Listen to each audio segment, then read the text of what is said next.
5 has opened this new building as well in Hollywood, across the road from IKEA. You know, so you can squill and shop. And it's brilliant, but just don't get the two mixed up. And, you end up in IKEA doing a DIY interview where you have to beat yourself up. And tell me everything I know. Bang. Yeah, I don't know nothing. I know doing something. It is bizarre. There's loads of this stuff going on. There's the MI6 guys who lost all the information. Oh, there's the guy in England as well that bought a camera on eBay. He bought this camera on eBay. It was a nice Nikon, whatever it's called, camera, and took it on his holidays, took snaps with the camera, and then was downloading them onto his computer, and then he found loads and loads of photographs of Al-Qaeda suspects because the camera was owned previously by an MI6 agent who sold it on eBay but didn't take the wee memory card out. And so there's all these things downloaded, so the guy panicked and went to the cops, you know, because he's sitting there looking at his family photographs going, there's me and the wife and the kids in Disneyland.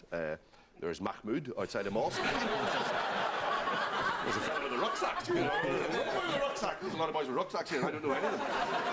You know, how did that happen, though? Yeah, how did that happen? See, that must have been an MI6 officer mixed up and was meant to sell his own personal camera. Yeah. Right, so basically, if that's there, somebody in Iraq is going...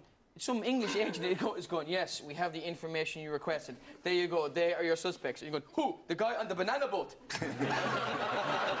Yes, that's him, the banana. My father read that story and went, oh, that is amazing, amazing. And I went, what, really? You're interested in British security? He went, no, a Nikon camera for £17.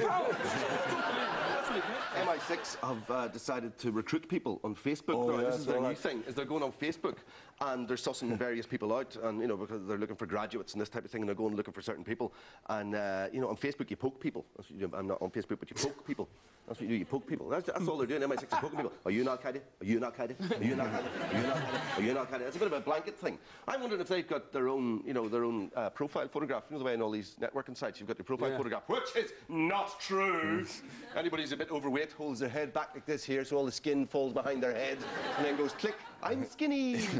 Most of us here will be familiar with that sort of technology, but one of the members of this panel, I'm not going to say who it was, once said to me, are you into that whole social networking stuff? Are you? That's not my fucking accent. Do me right. Okay, okay, I'm not going to say that.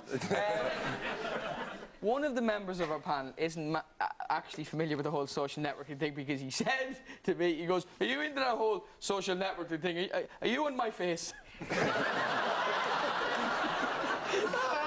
guy flew across the channel. Yes! What about him? Well, he's a spy or something.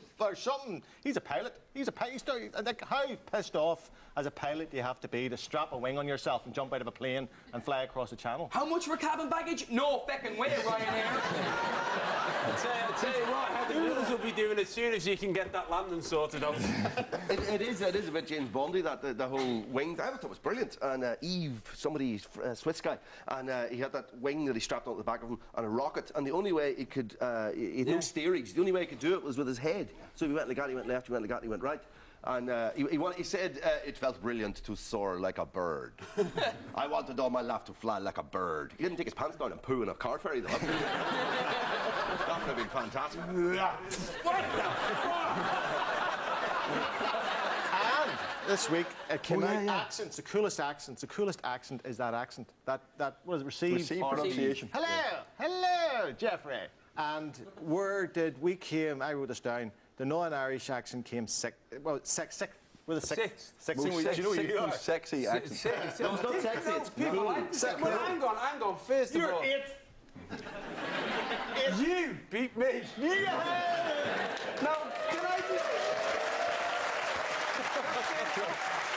That's fair enough, and I know where I am. That's fair enough. But I'd also like you to consider it, on the other side, this is purely an accent. This is not the way you look. Now, if you phone somebody up and you're talking to a sex line, and he answered the phone... We have the second largest number of call centres of anywhere in the UK. Seemingly people phoning up with problems. No, it's true, because it's got problems with it. Because you're cheaper than the Indians. No. Because they trust us. It's like the Scots and the non-Irish, the Laker accent that trust us, and seemingly, if something was wrong with the computer. No, I don't buy it either. I think what it is, I think what it is, if you phone up and you get me in the end of the phone and you're going, listen, I can't get the computer to work, and I go, what, you can't get it to work at all? I just can't, what? Well, do you want me to call around personally and fix it for you? Not to get time. But did you see that first was RP? Yeah. The coolest accent was considered to be RP. The next one I think was Scottish, right, which is fair enough, kind of Sean Connery, kind of sexy. Geordie's, Newcastle. Sorry, no, Geordie is the only accent where you can have a stroke and sound the same after the stroke as you did before the stroke. Oh no, I've had a stroke, but luckily I took the exact same way. You couldn't have a Welsh James Bond either, that's the other thing, because that's the James Bond they always have. Even when Pierce Brosnan was James Bond, the Irish James Bond. Well, he wasn't from Navan. I know, you couldn't have that. You couldn't have 007, I've got the car parked outside. It's a Corolla, but feck it, times are cheap. That's what you do, they have to have that posh James Bond, that hello, martini, shaken, not stirred. Like, you couldn't have a Welsh James Bond, like, you know, or a Scottish James Bond, like, Welsh James Bond, all right, how's it going? You know, I'm here to shoot you. Money penny, I'm going to shoot you and you need to be great. Oh, the Scouts would be You fantastic. with that frigging cat, piss off, you know what I mean? What are you trying to do, threaten me with asthma? A Scottish James Bond, and the next film could be called On Her Majesty's Social Service.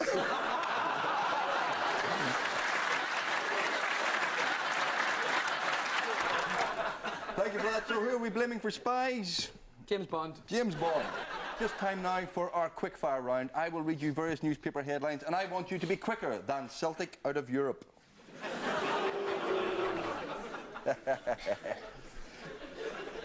Is your financial institution protected? Asks Jerry Adams of Northern Bank.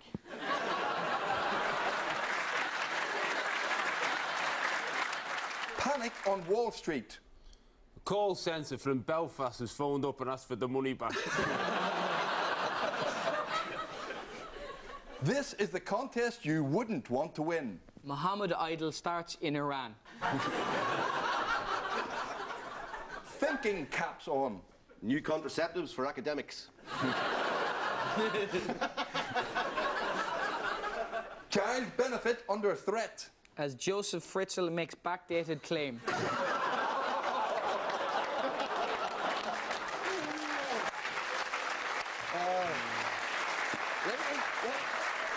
Let me just say, you can't decide it's funny and not funny halfway through that. You can't go, oh no.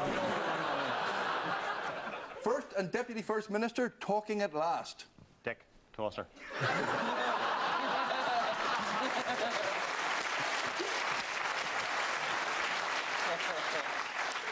I'm no longer a heart attack waiting to happen. Says man after he has heart attack.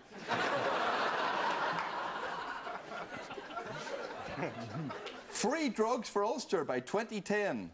UDA up in arms. Don't put that one out. I don't want that one to out. Boom and bust. New Miss Continuity IRA crowned.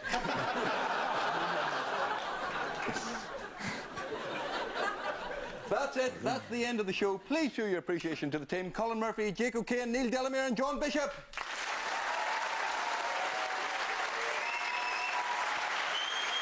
And so, until next week, remember, don't blame yourselves, blame each other. Goodbye. There's more for them all.